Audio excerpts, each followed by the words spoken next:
Gonzalez for ACIM and all sorts of new age thought. Ernest Holmes, Unity, everything.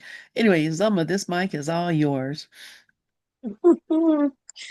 Thankful Thursday, family.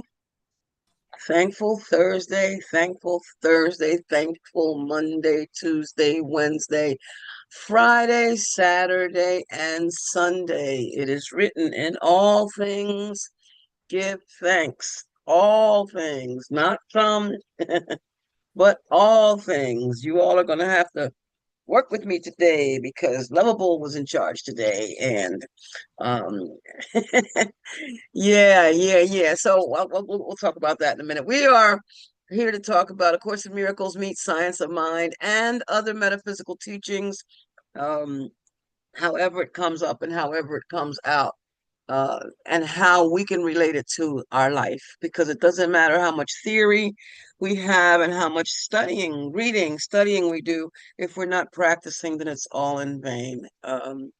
It's written. What the heck is that? What is that?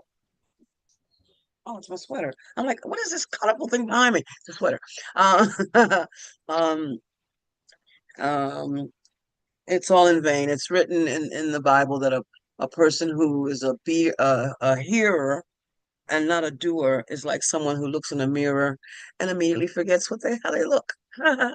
I think that is so cool. I think that is just one of the coolest passages. So it's important, to remember that faith without works is dead, dead, dead. That we can talk all the talk we want. We can, talk a good game, but if we don't know how to play it, then what's the point? So I am going to just put our opening slides in. I am nothing is is organized today. I'm not Lovable wouldn't let me. Um he wouldn't let me. He was awake at 5:30 this morning. Um and wouldn't let me know why. So, Dr. Ernest Holmes writes that we should daily train our thought to recognize the spirit in everything we do, say, and think. We should recognize that I should recognize the spirit in everything I do, say, and think, and that I should recognize the spirit in everything I see, because God is in everything I see. God is in my mind. I'm reminded that God is in everything. God is in everything. I was having a conversation with Reverend Twana on Tuesday. That's my Reverend Twana Malone. And I was telling her, I said, so my prayer is spirit. That's it. Spirit, something sees, doesn't look like I want it to look, spirit, to remind myself that it is all God, that it is only an appearance, that it's temporary, that that regardless of how it feels in that moment, that it may or may not feel that way the next, and that I have a choice, that I have choices. So we should daily train our thought to recognize the spirit in everything we do, say, or think. There is no other way. Oh, you know what? You're not, I'm not, my screen is not being shared, is it? So I'm talking and talking. You're not seeing what I'm saying. And now you should be. Yeah. That there is no other way. We can what way is there besides God? There's only God. What else is there? So how else could we possibly live? What else could we possibly think? If God is in my mind, and there's only one mind, capital M mind, God is in my small m mind, and there's only one capital M mind. What else is there? How else, as Dr. Ernest says, there's no other way, because any other way would be to try to make a complete failure. Any other way would be to suggest that there is something other than God. Any other way would talk about our specialness. I love what Sharon said, that you are your own, something about a star. Now, I lost it just that fast. I didn't write it down because I was listening to Vicky and appreciating Vicky. Um, um, we are our own unique star. I don't know if that's what she said, but that's what I'm saying. That we are our own. We are a unique star. We are all. Salvation is a collaborative venture.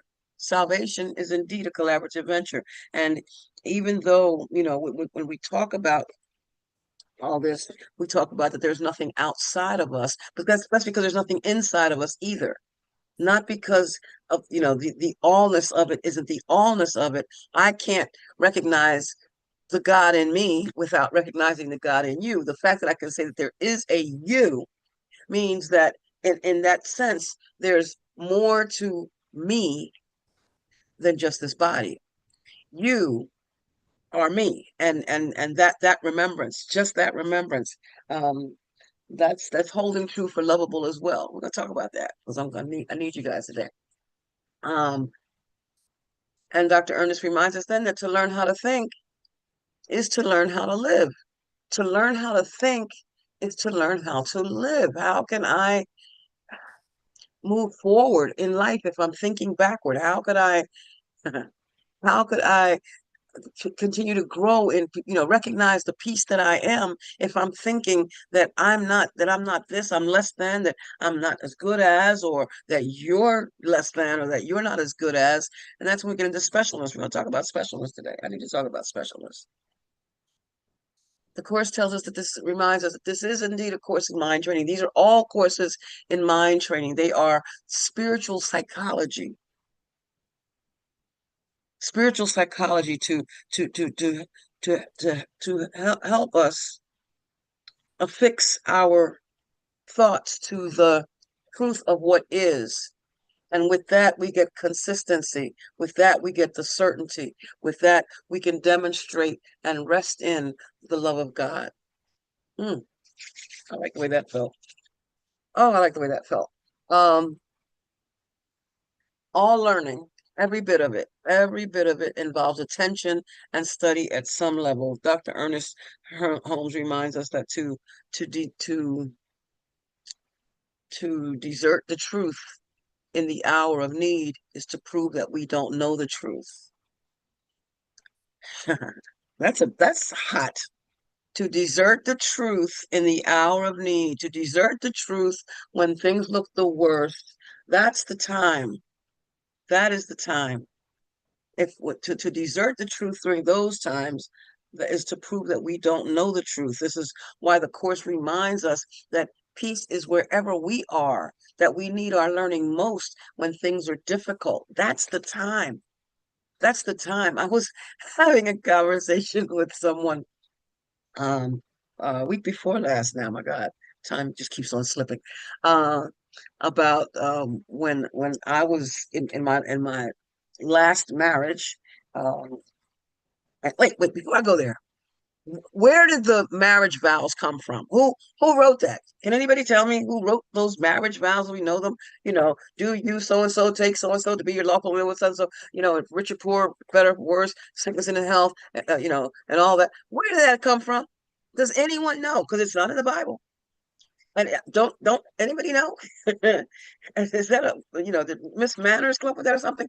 Because where do these marriage vows come from? People say, "Oh, I took this vow before God." Um, where do they come from? But anyway, when I was in my last marriage, um, I used to, uh, because this is broadcast, I'm not going to say what it was that he did that led me to the place of feeling that I couldn't live with him anymore. I'm not even going to do that. I'm not going to put a blast on him as long as he's physically alive. And but at the time when it came to that place where I was in fury, I was in fury, and I used to visualize. This is terrible. This is terrible. I don't care. Judge me if you want. But I used to visualize me chopping him up into pieces and feeding him to a hungry dog. This used to be my thinking. I would visualize chopping him up, blood. Oh, just gross. Chopping him up into pieces and feeding him to a hungry dog. I'll remind you, he is still physically alive. He's married again. He's happy. I'm happy that he's happy, and that's true. Um, because he was looking for something. He was looking for something outside of himself, and I think he thinks he found it. I think he thinks he found it. But I bid him peace. I really do. I really, really do. But at that time, there was no peace to my mind. None. There was no peace to my mind. And I understand today that the whole time I was just attacking me. I was attacking myself. I was angry. And I remind myself that even though that was the case, I have to feel my feelings. Fortunately, I didn't act on them, but I have to feel my feelings. I have to let myself feel what I feel because I can't heal it until I feel it. And that was key. Um, so let's see. Mickey posted. Oh, modern marriage vows originated from the 1549 Book of Common Prayer by Thomas Cranmer, according to Google, who may or may not be correct, because I know that Google doesn't always get it right. I was looking for a passage in a book, and Google kept telling me it was in one book. I have the book, it wasn't there. 1549.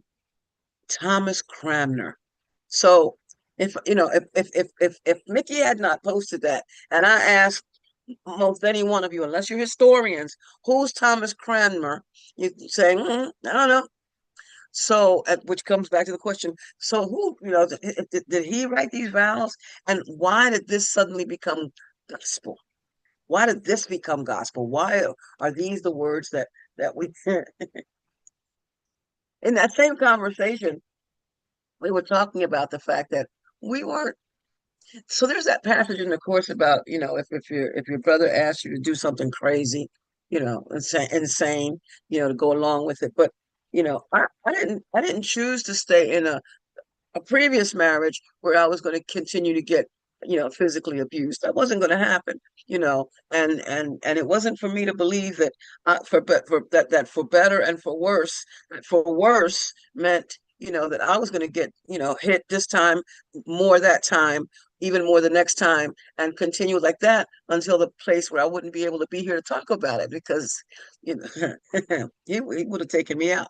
Um, that it doesn't mean to let yourself to put yourself in a position to just tolerate whatever. And I'm not talking about perceiving myself as a victim. What I'm saying is that I'm not going to, if a car is coming, I'm not going to jump out in front of it. No, if I see a rabid dog, I'm not going, somebody's chasing, dog is chasing somebody.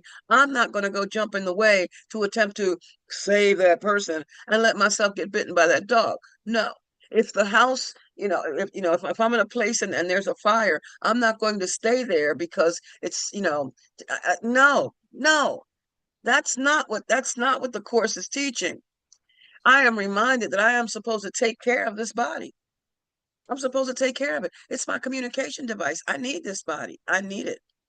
I absolutely, in order to be here to talk now, I need this body. So I take care of it. I take the best possible care of it I can. I groom it, I wash it, I brush it, I feed it, all that. I appreciate, conversations and, communication with others and laughter and tears and all that. And my body's that's part of what my body's doing through my mind.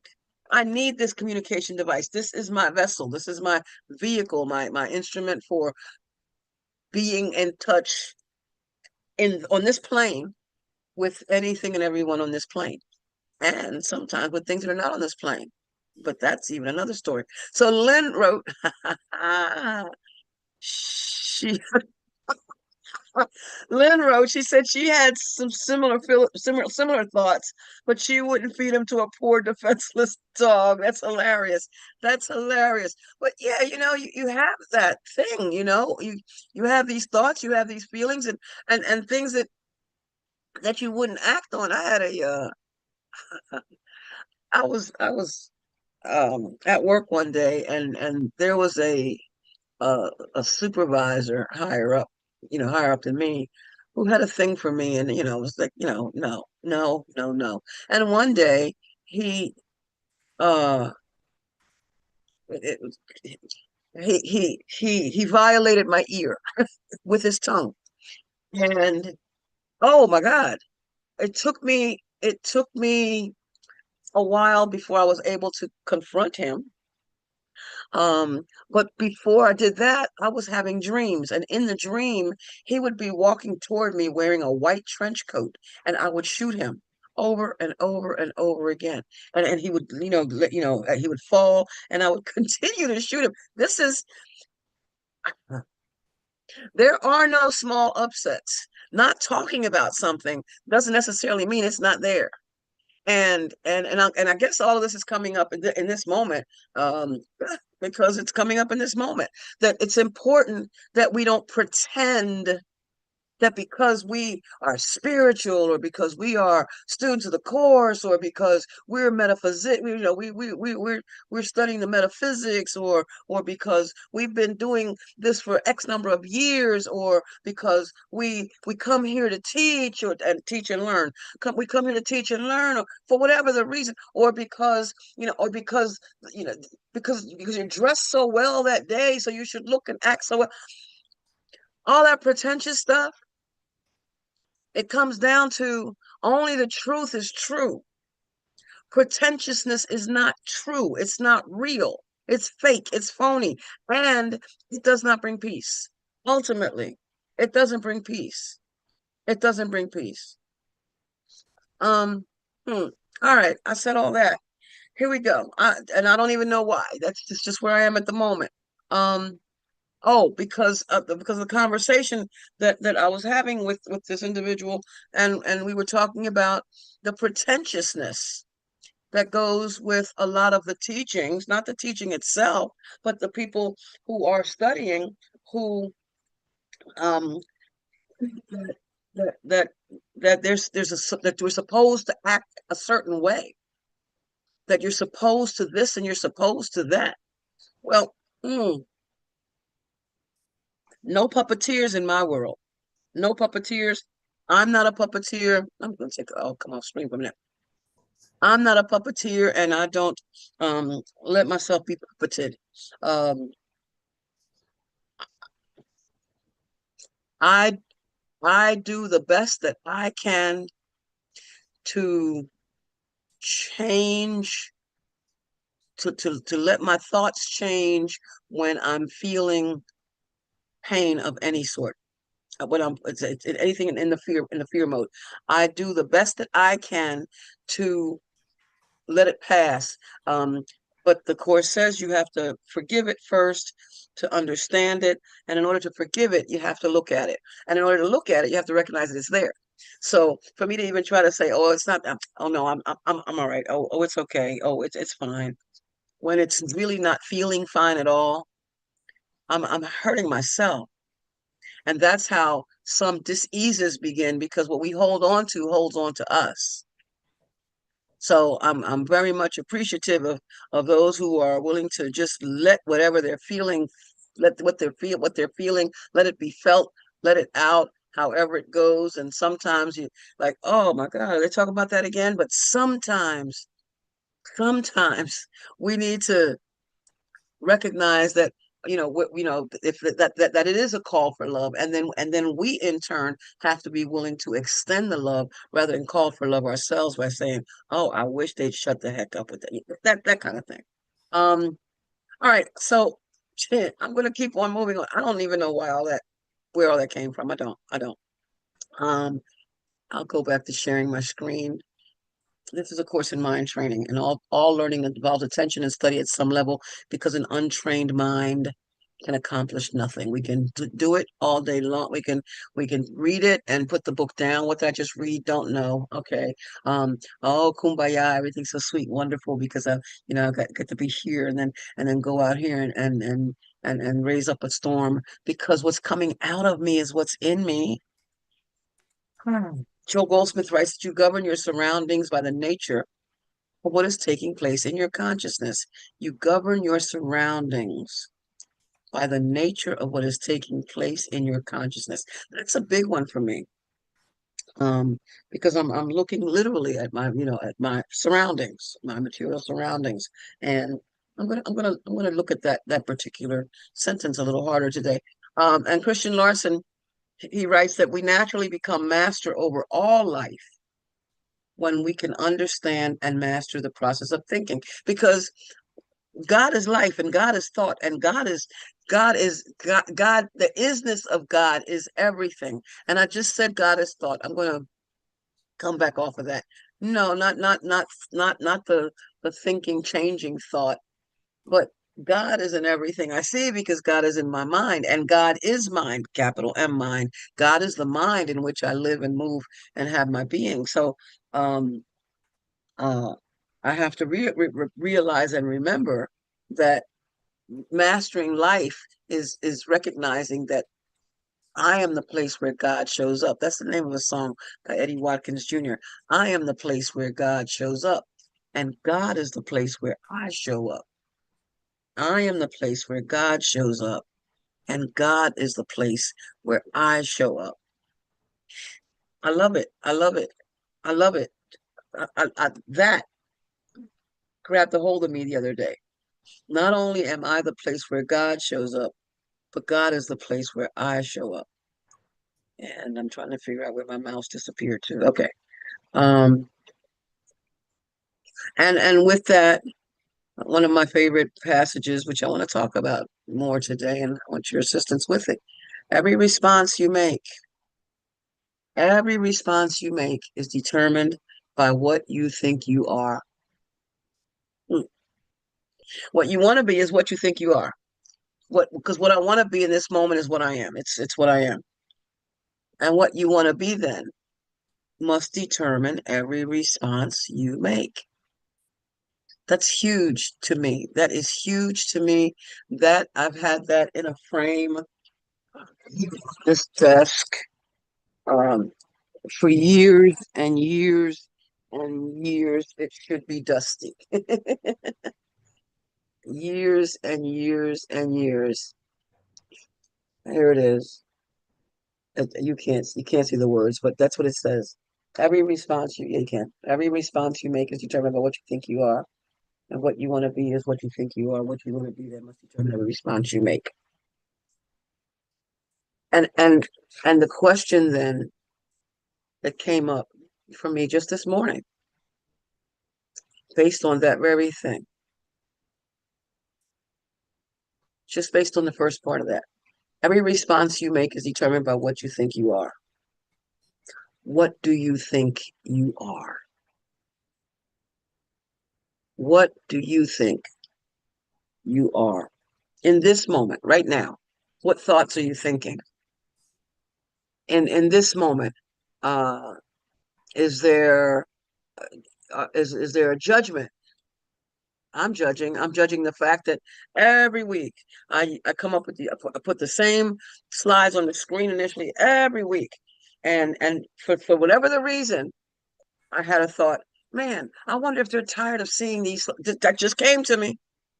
What do I think I am? Am I perceiving myself as less than? Am I perceiving myself as not doing something correctly? Am I perceiving myself as not whole? Am I perceiving myself as something not worthy? Am I perceiving myself as, repetitious?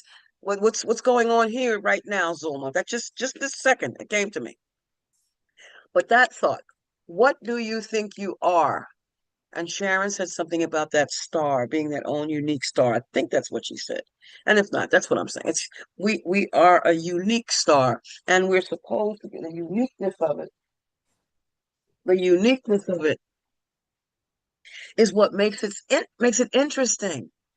Because if I sat here and said what I'm saying, and then you turn right around and say the exact same thing I'm saying, that would be boring. I can't learn anything like that. I can't grow. Hi, I John. can't grow. Who said that? Somebody. Oh, Dove, are you on the phone? I hear you. Thank you. Um, um, yeah, there's no growth there. And even though we're ultimately we're all saying the same thing, we're just saying it differently. I need to hear it differently. I need to read what Joel Goldsmith said. I need to read what Ernest Holmes said. I need to read what Course in Miracles teaches. I need to hear what Mickey and Dub and Lynn and Karen and and Bob and Sharon and Mickey. Did I say Mickey? And Sally. I need to hear all that. And McKaylee, hey, and Cher. I need that right there, Cher. I need that. I look for that. I look for that every week. I really do. That one moment that Cher comes, I'm gonna that just touched me hard. That really touched me. I look for that. That's part of my world. That's part of, when I leave here and I'm in the middle of something and something doesn't feel right, I have that moment where I bring that back. I bring that back to love me, to remind me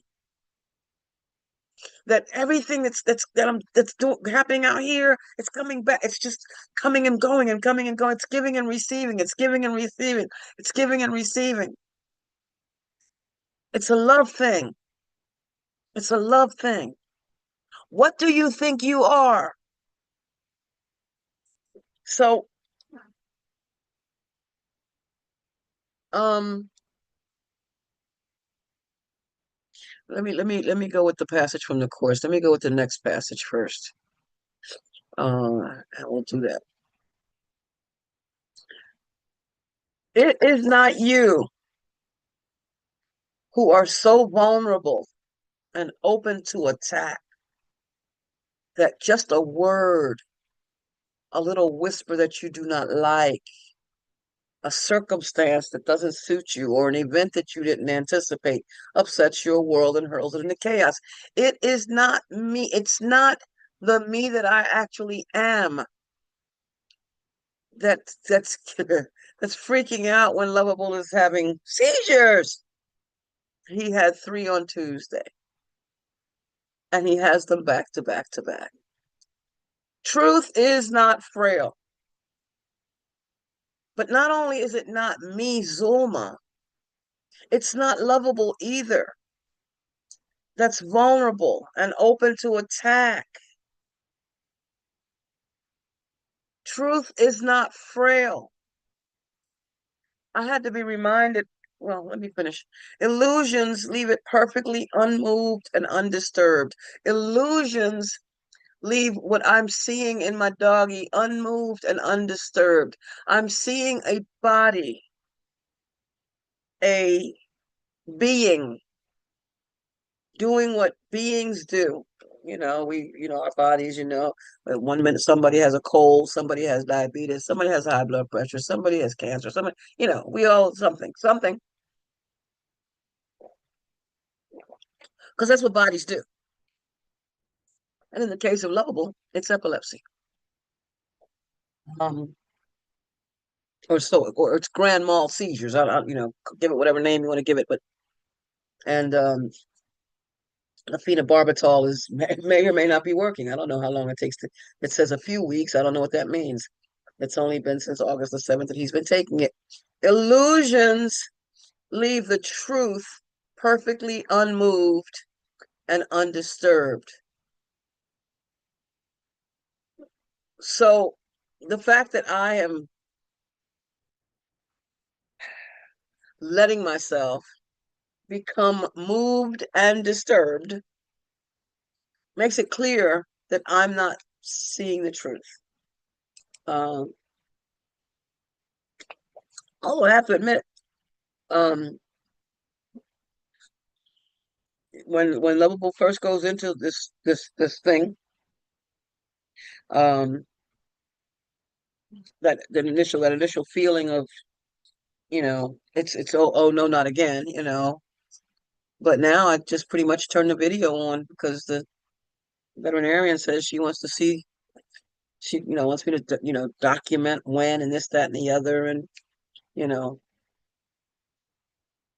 um but as I had mentioned, I think I mentioned last week that I had been thinking about um how long I'm gonna let him go through this.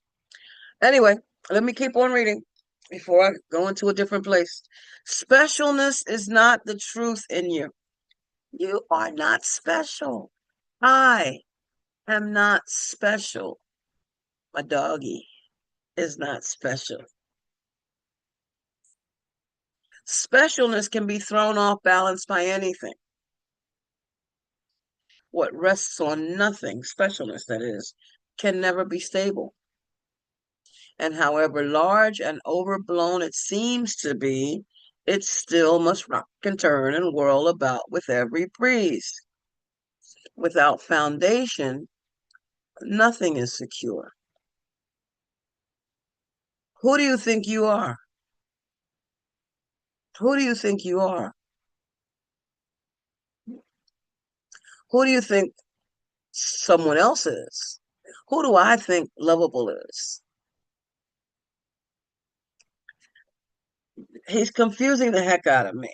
I'm, I'm getting confused. I'm getting confused. Tuesday morning, he decides, mm-mm, mm-mm. Yeah, Tuesday, was it Tuesday morning? See, now it's getting to, yeah, Tuesday morning, 8:46 in the morning. And he seems to do this only once has he done this in the evening. The day before my birthday, he had 4 episodes within 45 minutes.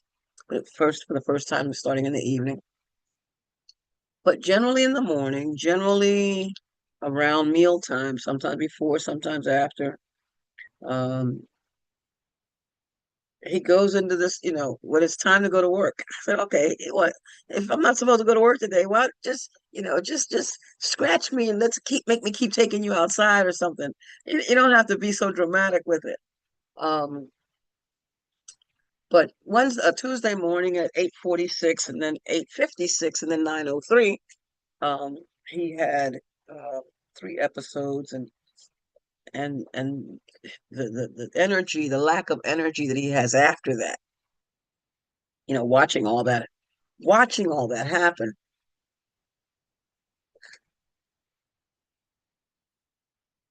I have to ask myself, am I because I've actually been giving thought to um stopping stopping it.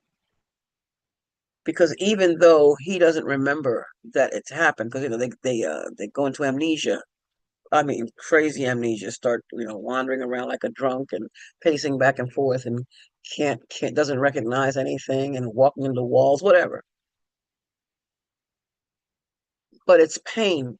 It's painful because he's screaming, blood curdling screams. You can see that, the pain of it all. And it's affecting the brain, as I understand it, the words that I heard, it's frying the brain. And I ask myself, I'm not yet at the place of making a decision in peace because I'm asking myself, am I thinking about prematurely stopping his life because watching it is so painful for me? Or am I actually, doing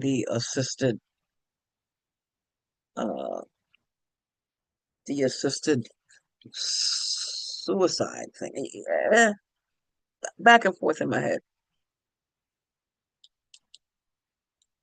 Who do I think lovable is?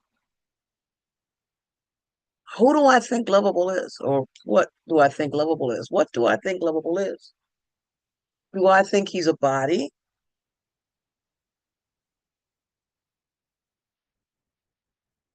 And in a relationship that, this is something that I signed up for, literally found him, literally he found me on the street, chose me, come on, let's go. You're mine now. Something that I signed up for, why? I'm asking myself why. And I had to make the decision to have the machine turned off on an uncle. I had to make the decision to have the machine turned off for my mother. I said, is this a thing? Is this a thing? It's special. Not special. Man, Lovell's not special. What the heck is going on? So, I, Reverend Twana and I talked on Tuesday, because I'm getting to the point where it's paralyzing me. It's paralyzing me. I'm getting paralyzed. Um, I did not go to work on Tuesday, which was fine. But I literally sat in one spot with my dog all day. Whatever he did, I just kind of whatever he wanted to do, fine. It's paralyzing me, and I'm not certain that it's in the best interest. Okay, everything is for my best interest. The lesson, there's a lesson here for me to learn. I don't know if I'm learning it or when I will have learned it. I don't know where along this lesson I am.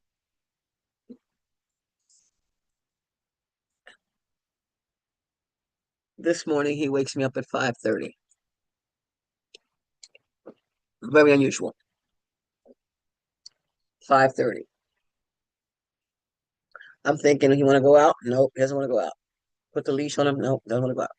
No tail wagging, no nothing. I don't know. We close our eyes. Well, yeah, we closed our eyes for about 15 minutes, around right before 6:30 ish. Around 6:30, I hear him heaving. Something, I have no idea what it was that came out of my dog. So I've said numerous times that Lovable is he thinks everything is the Last Supper, right? So I'm walking him outside and he found something, he got a hold of something. I have whatever it is that came out of him. I have no idea what this is. I'm not sure if it's plastic. I'm not sure if it's styrofoam. I'm not sure if it's a piece of uh I, I have no idea what it is that my dog heaved up. And it was just, and that's all that came up. He didn't like really throw up. He just, and I keep asking myself, okay, so back to on Tuesday I had a conversation with Reverend Tawana. Um, I told her, I said, I had sent her a text. I said, I don't want advice. I don't know what I want though. I just wanted to just get it out. So, but we did talk. And she said to me to remember that it's only the one mind, capital M mind, of course, that there's only the one mind, and that includes Lovable too. And to ask Lovable, what? So after he did this heaving thing this morning, he just laid there. He laid and he went to sleep, or seemingly just kind of closed his eyes, had a tired something going on. And you know how we ask for a sign? Well, I don't. I really don't usually do that, but because I believe that everything's a sign. I really do. So if all things are lessons that life would have me learn, that God would have me learn. If all things are lessons that God would have me learn, then it's all signs. It's all signs. It's all wonders. It's all signs. Um, but I found myself thinking this morning, is he telling me? Is this his way of telling me that he's tired? That I need to make decisions about, stopping this all this.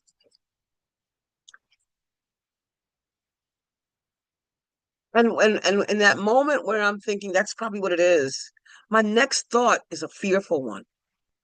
And this is where the problem comes in. This is where Zulma is really talking from. It's a fearful thought. The fear that I'm trying to escape the responsibility that comes with having a pet that has a physical infirmity. Am I trying to escape?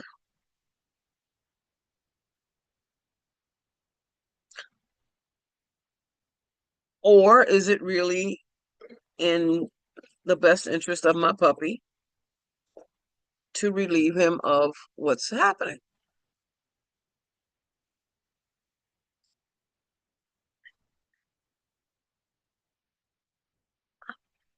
I don't know.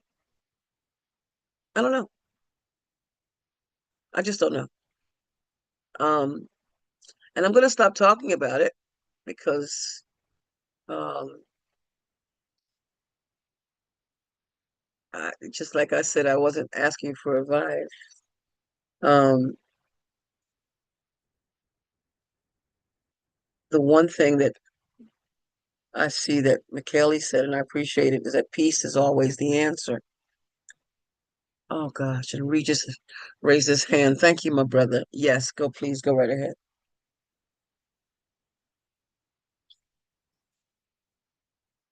Okay, now I think you can hear me right.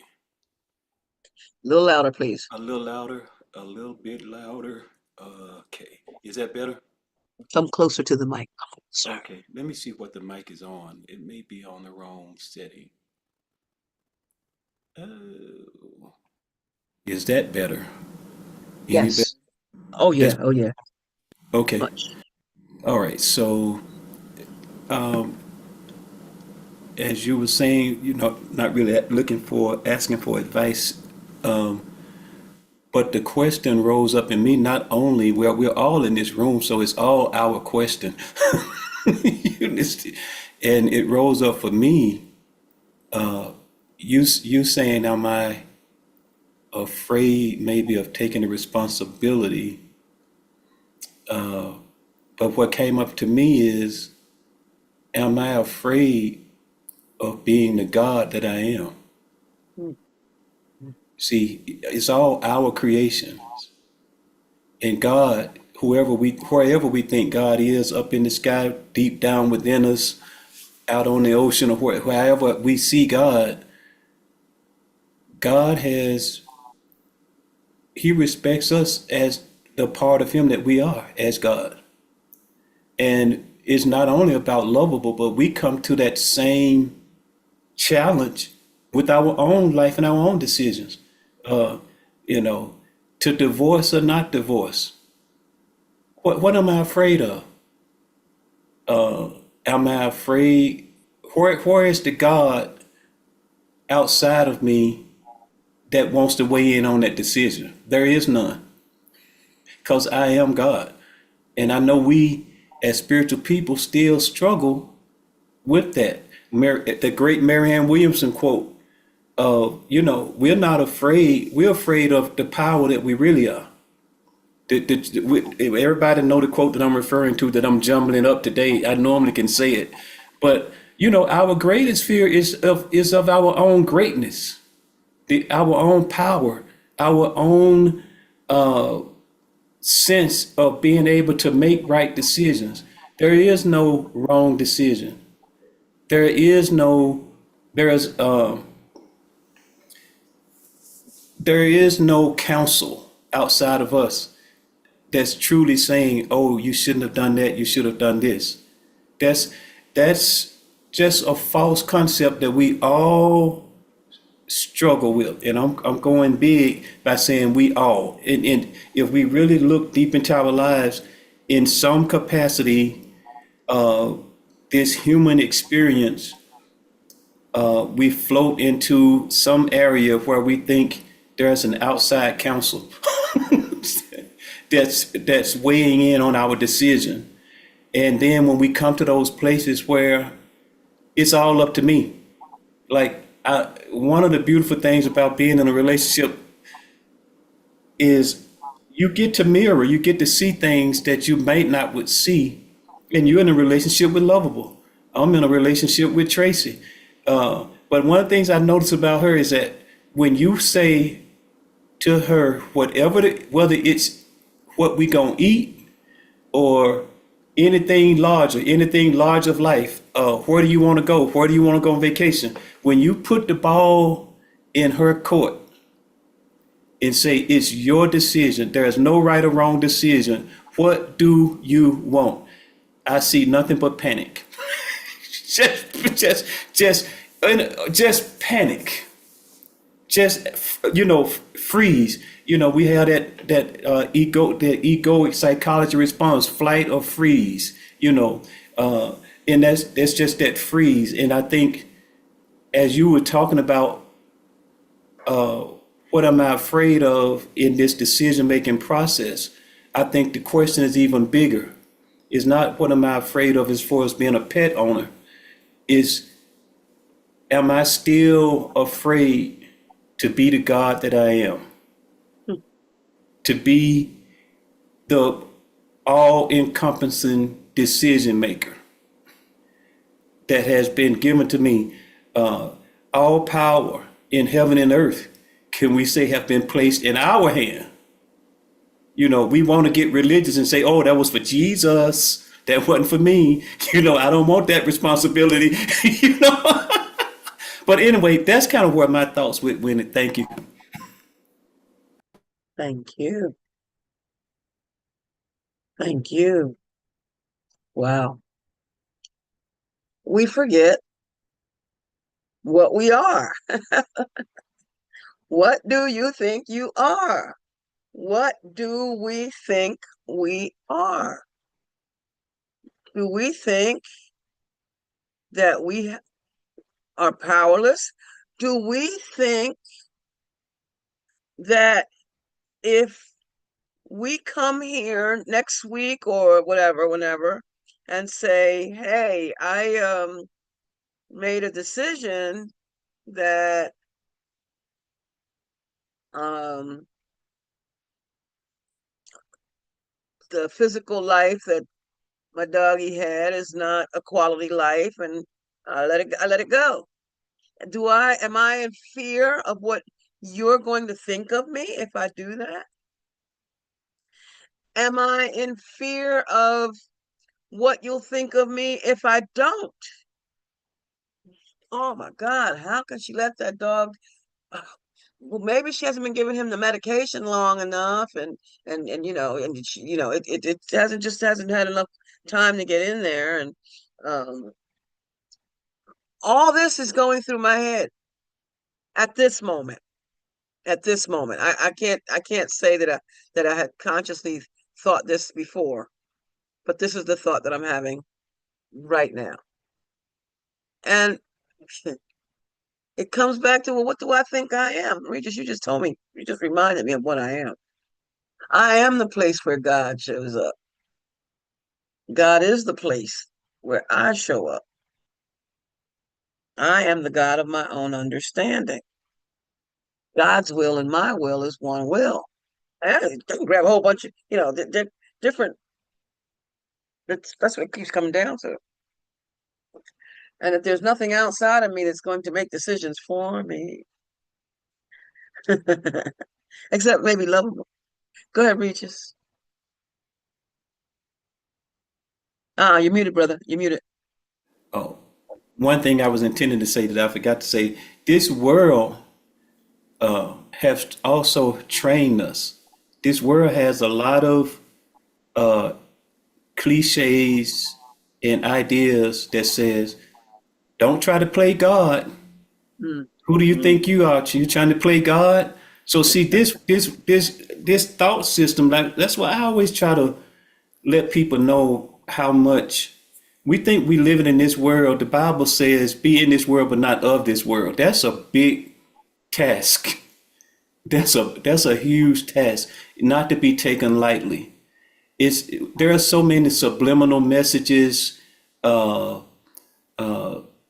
that we receive through our movies, through our music, through all of our interactions that are in such contrast to the truth of what we are, as you say. And so we have these messages, like, don't play God. You're getting too big. You're getting too big for your shoes. Who do you think you are? So I did want to, just bring out that idea that, we've gotten opposite message our whole life. Don't play God. Don't try to be God. Don't, don't. Don't Anyway, be who we are. Don't be who we are, basically. exactly. Yeah. Yeah. Yeah. Yeah. Yeah. That's huge. That's huge because I am the God of my understanding. I'm responsible.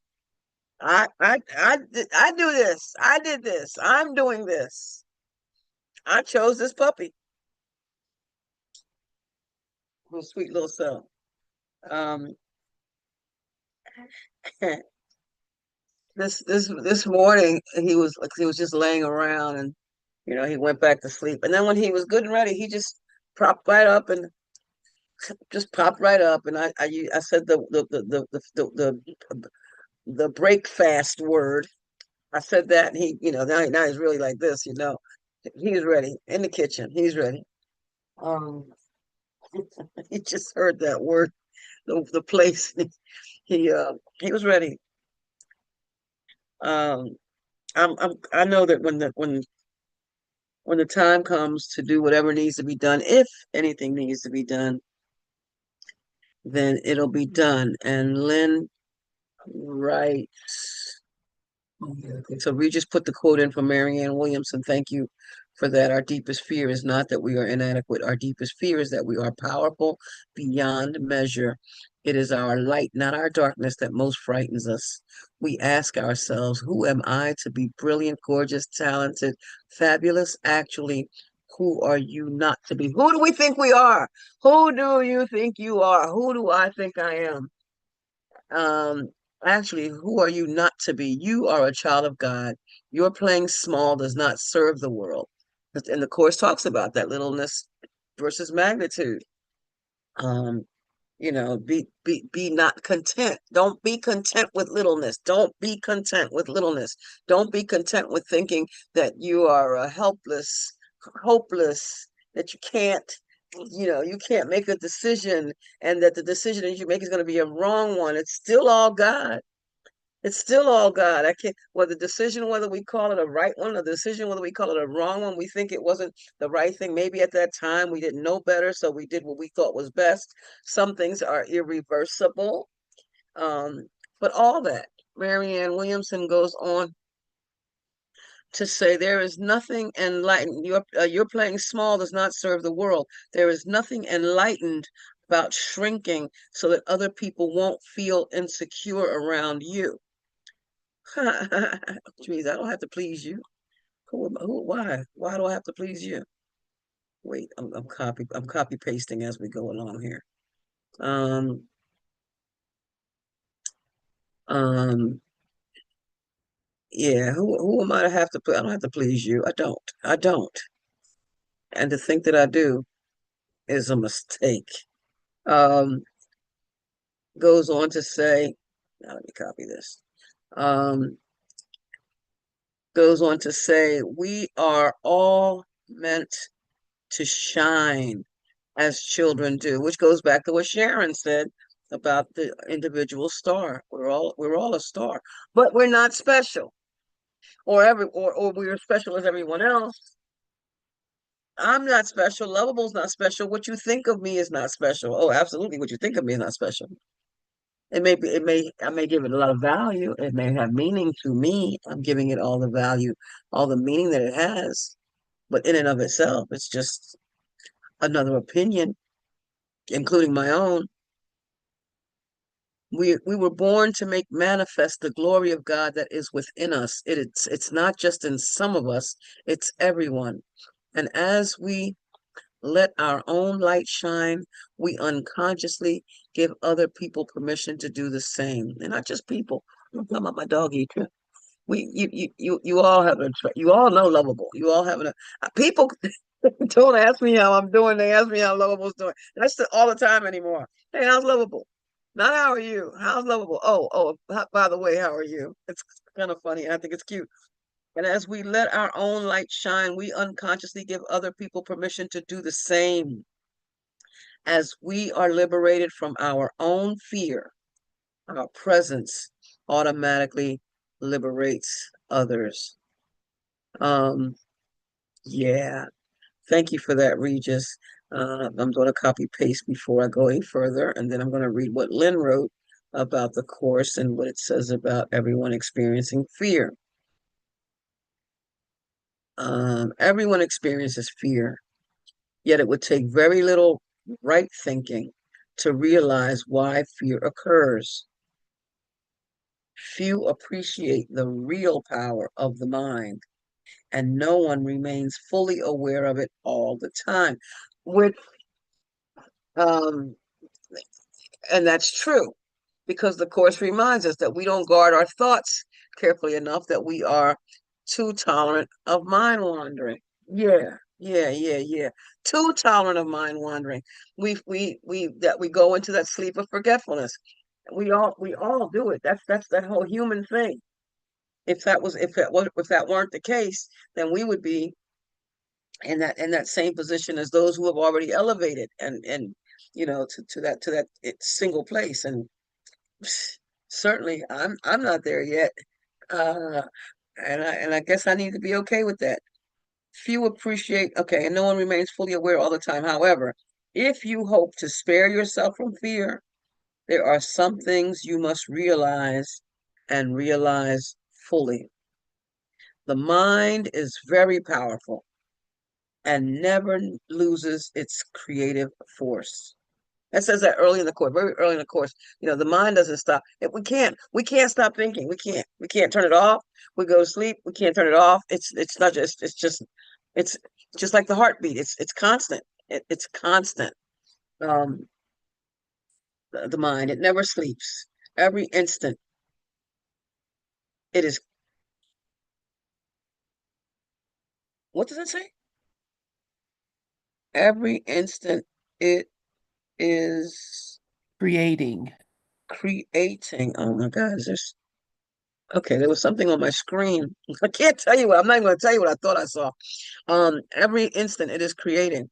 It is hard to recognize that thought and belief combine into a power surge. Oh, thought and belief combine into a power surge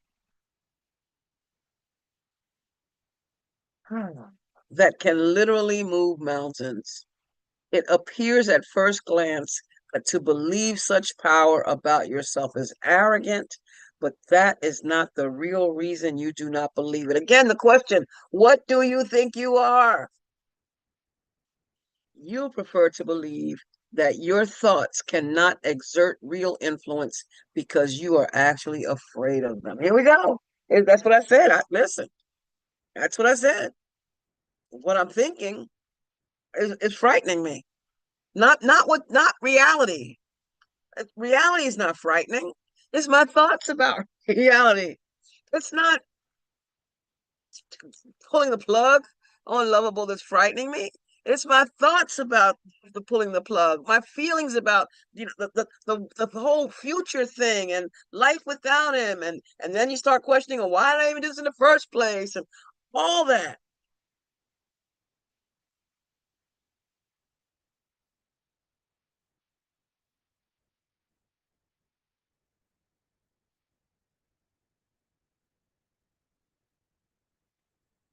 You may allay awareness of the guilt, but at the cost of perceiving the mind as impotent.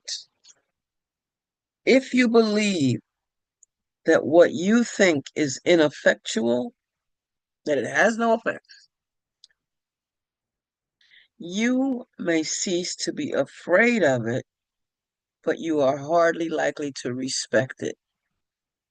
There are no idle thoughts. Oh, that's the passage I was talking about. There are no idle thoughts. All thinking produces form at some level. Did I? I know I said this way back when, a couple of years ago, that I had been um, thinking about that I wanted a partner, a mate. I wanted, and then Lovable came along. And then Lovable came along. I didn't specify two-legged, four-legged. I didn't specify all that. But then Lovable came along. And Reverend Twana said to me, she said, I think Regis said it too, something like seeing a side of me that they didn't even know existed, this whole nurturing, loving thing. It's always been there. You just weren't paying attention. And my baby girl, my goddaughter, um, who's been in my life since she was 8 years old, she knows. Uh, because I get very I am a nurturer. I don't get nurturing. I am a nurturer. That's who I am. and I enjoy that, and I enjoy the affection, and I enjoy the laughter, and I enjoy the affirming, and I enjoy the joy of it. And I go in deep when it comes to the pain of it because I let myself feel what I feel. Karen, I see your hand. Go ahead, my Karen. Good morning. Thankful Thursday to you. Good morning, Zulma. Good morning, everybody. Thank you, Regis. Thank you, Lynn. I love what you shared with that quote. Um, Zulma, thank you for sharing your heart. I love you. And I heard you, I was listening on the radio, and I heard you answer your own question. And I know we all know deep inside the answers, and that is the God in us. You said that I am not at a place of peace right now. And that is the key right there. When you will know when you are at a place of peace. And that is the only time to make a decision is when we are at a place of peace. And I learned that lesson from not. I was just thinking about you. I was just sharing with my uncle. I said, when I was in the hospital, Zuma was in the room with me before I went in for my surgery. I didn't tell her this. I didn't tell anybody this. And I just told my uncle this for the first time. But before I went in, before they rolled me away, I almost said, I don't want to go through with this.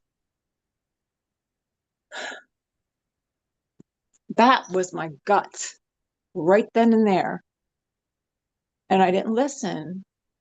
And so these are the lessons we're here to learn, to listen to that voice. Oh, it's too late. It's already in progress. The anesthesiologist is there. The surgeon's ready.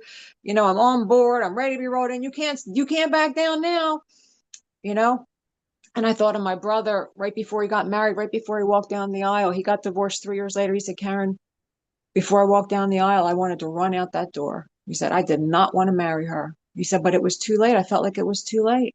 We all do that, at some point in our life with something. And that you are not at peace. And that is phenomenal. That is amazing.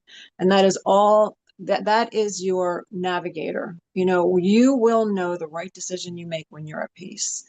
I love you, and I'm always here for you. Thank you, my love. Thank you, thank you, thank you. Thank you, thank you, thank you.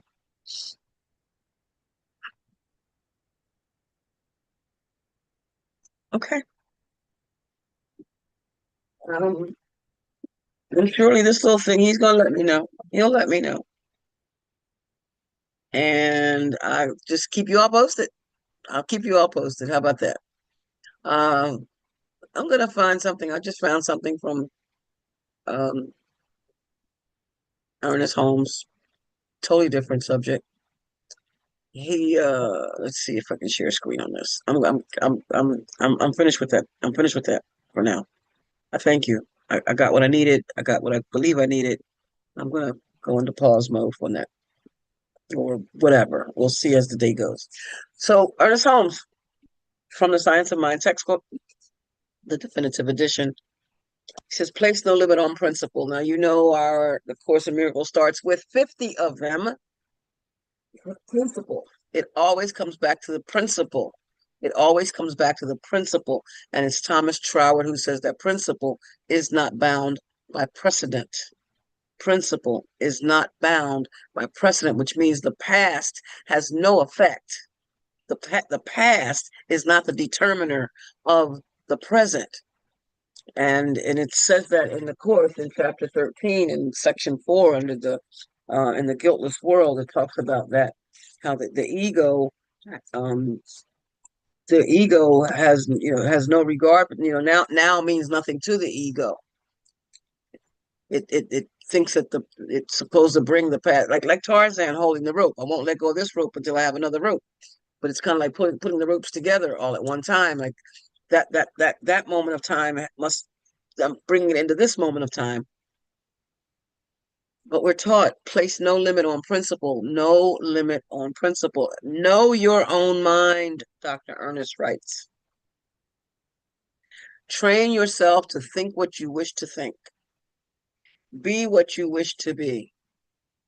Feel what you wish to feel and place no limit on principle. In the 12-step program, in the 12th tradition, it ends with ever placing principle before personality. Principle before personality. Place truth before those things that are before the tangible. Place what's what can't be threatened before what can. Place place what's real before what's not. Place no limit on principle. The words which you speak would be just as powerful as the words which Jesus spoke, if you knew your word was the law whereunto it was sent. But you must know this within, and not merely accept it with your intellect, which is why I said earlier, we can read all the books we want and we can study all we want. Oh, yeah, sit in front of, for years. I need it. Wait. Hello, PJ. Hello. Yes. Hi. I'm in the middle of a meeting. Can I call you back at 11? I'll call you back at 11. Okay. All right. Bye-bye. I took that call only because normally no, they have to wait. In fact, usually my phone's on Do Not Disturb at this time. But her wife is going through some major physical challenges, and I wanted to make sure that there wasn't, anything that would require me to jump up and go to California and figure out what I'm gonna do with Lovable. Anyway, um, yeah, I was saying, you can read all you want, you can study all you want, you can come on here and talk all you want, but if you're not practicing, if I, speaking for myself, if I am not practicing, then I would be in fear all the time. I would be in worry all the time. I would be in the past all the time. I would be suffering all the time. And I am so grateful that that's not the case. But I remember a time when, I remember a time when I could show you photographs when I was young, early teens, and you can see the anger. You could see it. I'm like, wow, how grateful I am not to be in that place today. How grateful I am to recognize that I am responsible, that I have choices, that I can think things through, that I have people that I can talk things through with. I'm so grateful. So grateful. I thought it was just me. I was on my own. In fact, I remember asking Dr. Winston Collins, I've talked about him enough, and asking him, well, where was God when that thing was happening? And he said to me, after, a couple sentences, a couple other sentences, either God has always been there or God was never there. Now, I still at that time believed in a God outside of me. That was before ACIM and all that, before all that. Before all of that. Anyway, but it gave me it was the beginning of a different perspective. Okay, so God was there. God was, because I couldn't bring myself to even think that God wasn't there, that God was never there at that point. He said either God always been there or has never been there, and I couldn't do the never thing in my mind. So okay, so now if I'm going to go with this, then what? We have to look at the illusion to get rid of it. We have to look at the problem in order to get rid of it. We can't just ignore it. I can't just ignore it and say, I'll just read this lesson for today and I'll be all right. I'll do that. No. Anyway, okay. If you have reached a point where the inner consciousness believes, then your word is simply an announcement of reality. No, without a shadow of a doubt, that as a result of your treatment, that's prayer, affirmative prayer. Treatment is affirmative prayer. Know without a shadow of doubt that as a result of your treatment, some action takes place in infinite mind. Infinite mind is the actor and you are the announcer. We talk about law, we talk about cause and effect, and that's if you have vague, subtle, unconscious fear, be quiet and ask yourself, who am I? What am I? Who do you think you are? Back to that. I didn't even read this far down to realize that that was there. I love how spirit, I love how spirit works through me. What am I? Who is speaking? What is my life? And Ernest Holmes right there is only one life. And that life is God's life. It's somewhere in the course too. But and Joel Goldsmith writes it too. It's there is only one life. And that life is God's life. And that life is perfect. It's complete. It's whole. That life is perfect. And that life is my life now. I am the place where God shows up, Eddie Watkins Jr. says. God is the place where I show up, Zulma Gonzalez says. What is my life? In this manner, think right back to principle until your thought becomes perfectly clear again. Number one, miracle principle number one, that there is no order of difficulties. Nothing is harder, less than, or not as hard as. There's no such thing. Everything simply is. Everything simply is. Miracle principle number 12 says that miracles are thoughts and that we can think higher or lower. I'm just talking about the principles that I know. Miracle principle number 7 says that what's it say? Miracles are everyone's right, but purification necessary first. I can have the miracle, I can have the peace, but I have to get rid of the junk, the gunk, the muck. I have to get rid of all that stuff. Let it go, let it go, let it go. So I can then replace it with the truth, the peace, as Zig Ziglar would say, the good, the clean, the pure, the powerful, and the positive. So I can do that. What am I? Who am I? Who is speaking? What is my life? In this manner, think right back to principle until your thought becomes perfectly clear again.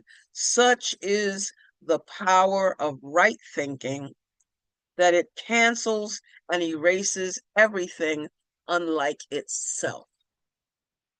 It answers every question, solves all problems, is the solution to every difficulty. It is like the sunlight of eternal truth, bursting through the clouds of obscurity and bathing all life in glory. It is the absolute with which we are dealing. All there really is God. So that, going back to what Regis said about, how we think, you know, us playing God, and who do we think, who do you think you are? You think you're God or something. When the answer, we have to worry about, being stoned, like in the Bible, is yes, we are. Because if God is all there is, and no two anything can be in the same place at the same time, then all there is God. It doesn't matter whether it looks like me or if it looks like you. It's or if it looks like Lovable, or if it looks like the computer screen. It's still all God. There's such a sense of a sense of relief, a sense of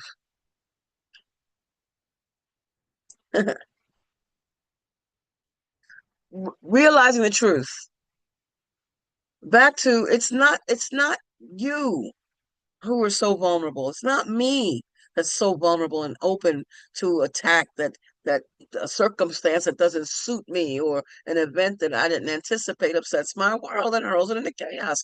It's not the doggy, vomiting. God knows what that was. Whatever that was, he brought up. But he seems to do stuff when I'm around. I appreciate that. I appreciate that. Oh, did I tell you I had to cancel I had to cancel. I had an optometrist appointment yesterday morning, and it was trash day because trash was up a day, and I had opened the trash can but didn't pull the trash bag up. They hadn't tied it up and everything. And I'm rushing, and I'm on my way to the doctor's office when I realized I did not pull that trash bag up. And I know my doggy, he will duck the can over and will get whatever he can out of it, the bones from whatever I ate or whatever. He's that dog. He thinks that everything is the Last Supper. And I come home, and sure enough, he had gotten into it. He had pulled it over, but he had gotten into it. It was clear that he had gotten a hold of something, which may be part of what he brought up this morning. I don't know. But I was my priority was not the optometry appointment. I can see. Um, and the glasses are basically only for reading anyway. Um, but because I'm diagnosed as a type 2 something or another, my body's been diagnosed with type 2 diabetes as of 2021. I found out that I'm supposed to see this optometrist once a year. This will be my second time seeing the optometrist. But anyway, but it meant more to me to come home and make sure that my doggy was all right. Turned the car around like nothing. I called them. I said, "Listen, I can't be there by 8:30, but I can be there by 8:45." Nope, September 17th. Um, it meant that much to me to come home to make sure that Lovable was okay. And he's, except for this thing that he threw up, but every time he does something, generally I'm home. Um, but I was saying that truth is not frail. I'm going back to the course. Truth is not frail. Illusions leave truth perfectly unmoved and undisturbed. Illusions leave truth perfectly unmoved and undisturbed. We're talking about principle here. Place no limits on principle. I'm not to let the illusion of what's happening. I understand that all this is happening because it's happening. I'm not going to say because it's supposed to, or that there's a reason, all that. It's happening because it's happening. What's not supposed to happen doesn't, and it's happening. So it's up to me to make whatever adjustments I need to make. It's up to me to realize that the peace is here, still here anyway, that I'm not being asked to find my peace. I'm being asked to hold my peace, which means the peace is here. And it says that in review one, the peace is everywhere that I am. And this morning I am letting you all serve as a part of that for me. And I appreciate you all being here for me. Truth is not frail. Illusions leave it perfectly unmoved and undisturbed. Specialness is not the truth in me. It's not the truth in you. Specialness is not the truth in Lovable. Although we all think he's special, right? Um, truth can be thrown off balance by anything. What rests on nothing never can be stable. Illusion rests on nothing, and it cannot be stable. However large and overblown it seems to be, whether it's him just blanking out or grand mal seizure, whether it's one or another one behind that one and another one behind that one, whether he's screaming, blood-curdling screams, whether he's thrashing, regardless of what it is, regardless, however large and overblown it seems to be, it still must rock and turn and whirl about with every breeze. We're talking about illusion here. What I see is temporary, regardless of how it ends. What I see is temporary. He's not having an episode right now. He's laying here just as cute. Without foundation, nothing is secure. Nothing real can be threatened. See, these are the times when I need to hold on to stuff like this. Nothing real can be threatened. One thing that's real is the love that I have for this doggy. So we're told that our dogs love us and all that. I call myself his mother feeder. I figure if I were to stop feeding him, he'd find a new mother. I don't know. He thinks everything is the Last Supper, but the loyalty that this dog has. I'll say that. You know, everywhere that I go, he's right there. He's right there. I lay down and he will lay under. Like if I lay on my side and laying in in a fetal position, he'll lay behind my knees. He'll lay there and put his head sometimes on my leg. It's the cutest thing to watch. I'll see if I can get a picture of it at some point.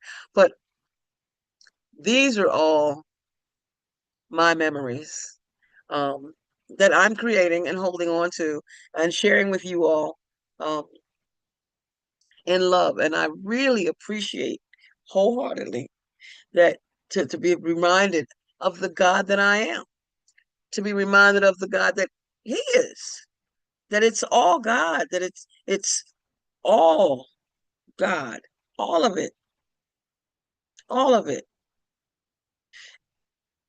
And that I make these things. This is the life that I've created.